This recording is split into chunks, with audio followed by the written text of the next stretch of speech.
10:30 juice, इसका मतलब जिंदा है वो व्यक्ति। 10:03 में मृत्यु की खबर, इसका मतलब मर गया है वो व्यक्ति। ये कौन कर रहा था? ऐसे साक्ष्य हैं जिसकी आपने अनदेखी कर दी। आपने ये नहीं पूछा कि सीसीटीवी फुटेज कहां गया। आपने ये नहीं पूछा कि गेट के एंट्री रजिस्टर कहां गए। ये तो सुशांत की मृत्यु की बात कह रहा हूं। दिशा की मृत्यु के तो इतने किस्से हैं कि आप छुपाते भी नहीं छुप पाएंगे, यहां भी नहीं बच पाएंगे। लेकिन अभिसार शर्मा, सोचना चाहिए, आपको सोचना चाहिए। क्या कह रहे हैं आप? देखिए अभिसार जी क्या कह रहे हैं, सुनिए जरा अभिसार के बारे में। बड़े जर्नलिस्ट हैं, जाने माने जर्नलिस्ट हैं, बड़े बड़े संस्थानों में इन्होंने अपनी सेवा दी है, इसलिए बड़े पत्रकार हो गए। बड़े पत्रकार ने कभी ये इंक्वायरी करने की कोशिश नहीं की कि इसके पहले कि हम सीधा सीधी कह दें कि सुशांत सिंह राजपूत ने सुसाइड किया, उसकी मानसिक स्थिति ठीक नहीं थी, वो डिस्टर्ब था, थोड़ी पड़ताल कर लें। इस बड़े पत्रकार ने यह तहकीकात करने की कोशिश नहीं की, क्योंकि इन्हें तो सिर्फ अर्नब गोस्वामी नजर आ रहा था और अर्नब गोस्वामी को यह डिसलाइक कर रहे थे। इसलिए जो कुछ भी अर्नब गोस्वामी कहे गए, ये इनके खिलाफ खड़े हो जाएंगे। और कोई बात नहीं है, खिलाफ खड़े होइए आप, लेकिन कुछ मुद्दों पर जो सत्य के लिए बात हो रही है, मुद्दे को तो मत आप डिस्टॉर्ट कीजिए। आप अर्नब की आलोचना कर सकते हैं, आपको पूरा हक है, लेकिन मुद्दे की भी आलोचना कर रहे हैं आप। जब आप मुद्दे की आलोचना कर रहे हैं तो ऐसा लगता है कि आप उसी कबाल के हिस्से हैं जिस कबाल के बारे में मेरी इन्वेस्टिगेशन चल रही है, और मैं बिना इन्वेस्टिगेशन के कोई साक्ष्य पेश नहीं करता हूं।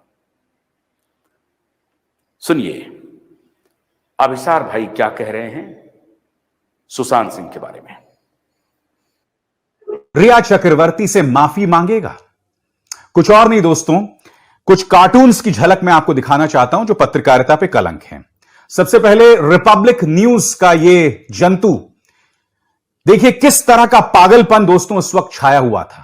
देखिए किस तरह से मुझे ड्रग्स दो, मुझे ड्रग्स दो चिल्ला रहा था। देखिए एक ऐसे प्रतिभाशाली टैलेंटेड एक्टर की मौत हुई जो मानसिक तौर पर डिस्टर्ब था, उसके हालात ठीक नहीं थे और उसी के चलते उसने आत्महत्या कर दी। मगर उसका ठीकरा किस पर फोड़ा गया? रिया चक्रवर्ती के सिर पे, क्योंकि आप जानते हैं कि रिया चक्रवर्ती उनकी गर्लफ्रेंड।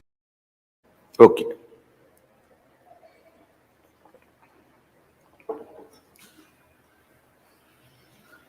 अभिसार शर्मा जी ने वर्डिक्ट दे दिया। किनके कहने पे वर्डिक्ट दिया? किन की मुद्दों पर कह दिया कि भैया ये मानसिक रूप से अस्थिर थे, डिस्टर्ब थे, और इसी के लिए उन्होंने आत्महत्या कर ली।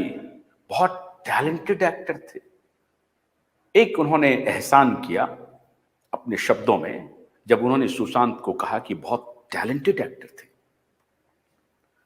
अभिसार शर्मा जी, आपको किसने कहा कि सुशांत ने आत्महत्या कर ली? किसकी फाइंडिंग्स थी? 2 साल बाद भी आप कह रहे हैं सीबीआई की इंक्वायरी तो चल रही है अभी। सीबीआई ने कहा क्या? मुंबई पुलिस ने तो जांच की है दिशा सालियान की। मुंबई पुलिस के पास तो कोई जांच ही नहीं है, उनको हटा दिया गया जांच से। और मुंबई पुलिस अब कुछ भी कहेगी सुशांत केस में तो उसका कोई महत्व नहीं है, क्योंकि सीबीआई इंक्वायरी कर रही है। और सीबीआई ही नहीं, अब तो 3-3 सेंट्रल एजेंसी, 4-4 सेंट्रल एजेंसी जांच कर रही है। इन्फोर्समेंट डायरेक्टरेट, एनआईए और नार्कोटिक, सीबीआई, 4 एजेंसी जांच कर रही है। और 4 के 4 एजेंसी की कोई फाइंडिंग्स अभी तक नहीं आई है। इसी स्टेटस को लेकर के हम लोगों ने पीआईएल दाखिल किया है, जिसकी सुनवाई 6 दिसंबर को होनी तय हो गई है। लेकिन आज आप 1 साल पहले ही कह रहे हैं अभिसार शर्मा जी कि सुशांत मानसिक रूप से अस्थिर था, डिस्टर्ब था और इसीलिए उसने आत्महत्या कर ली। बताइए, आप पत्रकार हैं, आप इस तरह का र्यूमर फैला रहे हैं, किसकी सहायता कर रहे हैं? किसकी सहायता कर रहे हैं? रिया के प्रति आपका भाव अगर आ रहा है, कोई बात नहीं, आना चाहिए। रिया को अगर आपको अबला साबित करने का लग रहा है मन में, आप कर सकते हैं। लेकिन रिया के सारे रिकॉर्ड सीबीआई के पास हैं, थोड़ा धैर्य रखिए। अगर साबिती करना है तो सीबीआई की रिपोर्ट आ जाने दीजिए, हाई कोर्ट की सुनवाई को भी पूरी हो जाने दीजिए। लेकिन अभिसार शर्मा जी, आपने आगे क्या क्या कहा, आगे क्या क्या कहा, सुनाते हैं आपको। सुनिए अभिसार शर्मा जी की बात को। मैं क्यों, उसके हालात ठीक नहीं थे और उसी के चलते उसने आत्महत्या कर दी। मगर उसका ठीकरा किस पर फोड़ा गया? रिया चक्रवर्ती के सिर पे। क्योंकि आप जानते हैं कि रिया चक्रवर्ती उनकी गर्लफ्रेंड थी।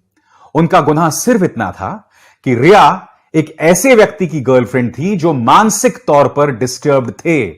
एम्स ने अपनी रिपोर्ट में कहा था, क्या कहा था? उस रिपोर्ट में कहा गया था कि सुशांत सिंह राजपूत की मौत में कोई फाउल प्ले नहीं है, किसी तरह की कोई गड़बड़ी नहीं हुई। मगर ये लोग क्या कर रहे थे? सलमान खान को बदनाम कर रहे थे, महेश भट्ट को बदनाम कर रहे थे, रिया चक्रवर्ती, तमाम अंडरवर्ल्ड का एंगल, ये तमाम चीजें ये लोग लेकर आ गए थे। अभिसार शर्मा जी कह रहे हैं कि एम्स की रिपोर्ट थी, एम्स की। और अभिसार शर्मा जी इस बात को भूल जाते हैं कि उसी एम्स के उसी सुधीर गुप्ता ने, सुधीर गुप्ता के भी बारे में हमने तहकीकात कर ली है। सुधीर गुप्ता कौन है, उनका बैकग्राउंड क्या है, कॉलेज के जमाने में वो किस प्रकार के स्टूडेंट थे। अभिसार शर्मा जी, हमारे पास उनका सारा बायोडाटा आ गया है, सारा, क्या करते थे वो। और उसी सुधीर गुप्ता ने कह दिया कि ये तो सुसाइड हो ही नहीं सकता, और फिर उसके बाद स्टोरी चला दिया, नैरेटिव बना दिया कि ये सुसाइड है, कोई फॉल प्ले नहीं है। और उधर स्टोरी बनती है, इधर अभिसार शर्मा, सारे पत्रकार मोर्चा संभाल लेते हैं। अभी मैं बताऊंगा और पत्रकारों के बारे में। अभिसार जी, हम दोनों एक पेशे में हैं। मैं मानता हूं कि अति उत्साह में कभी आपसे गलती हो गई होगी। अगर ये बात है तो बेनिफिट ऑफ डाउट हम देते हैं आपको। आगे और क्या कह रहे हैं ये भी हम आपको सुनाते हैं, फिर विश्लेषण भी बताते हैं।